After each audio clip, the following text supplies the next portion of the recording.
Continuing with the 10 commandments of Amazon, Amazon tends to move fast and it suffers the consequences. And actually, its suppliers, the publishers, they suffer too. Let me explain. So Amazon has all of these top level goals for its business: increase profit, make customers more satisfied, cut delivery times, identify problems with products, whatever it may be. And what they do is they have some solutions that they've come up with. So they'll have new product rollouts. They'll improve features such as personalized search, new types of Amazon advertising types.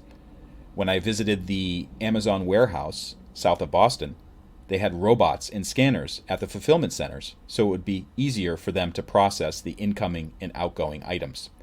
Automated support, that's a big one. The idea is, well, let's cut down the number of support personnel that we have to hire, plus other types of things. Notice the one on the bottom, low barriers to entry. Basically, they make it easy for practically anybody to start an Amazon business to sell things, including books. However, there are problems. These are the consequences. Things break down all the time. I think if you're a publisher, you've probably encountered that in the past. You've also seen situations where other publishers, greedy people, people who have no morals, are manipulating search so they get more money.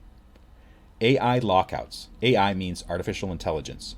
And this is like the example that I showed earlier in the totally free Amazon Masterclass for publishers, where an innocent publisher had his account shut down and his book locked out because Amazon's AI detected something that they thought was fraudulent when it was not. For my own business, I also use a program called Amazon Advantage, and they send me purchase orders every week. And the purchase orders are very divorced from reality in terms of how many books that they're really going to sell.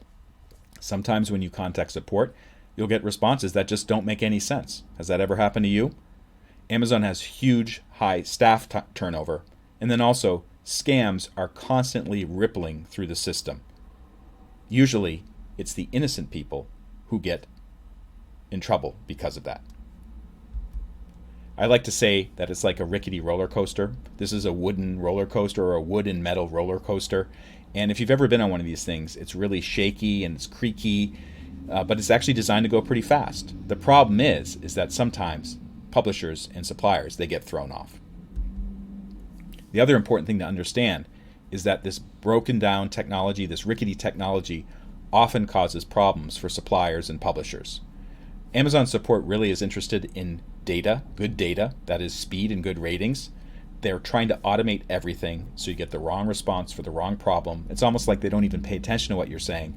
They point to help pages that don't really help you. They hand off to other support teams with no coordination. And then also sometimes they'll say something like, oh, just delete your book and start again at square one, which is a huge waste of time for you. For certain types of technical problems, I've found a very low chance of actually getting it addressed because they don't want to deal with it.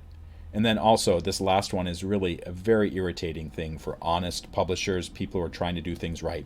These automated bots, these algorithmic programs that are looking for bad guys, but oftentimes they get a false positive, and innocent publishers, they suffer as a result. That wasn't so hard, was it? There are many more videos in the totally free Amazon Masterclass. They're totally free. You don't have to pay anything. There's no gimmick or anything like that. So watch them at your leisure, skip around, and also be sure to like it if it helps you out. Thank you so much for watching.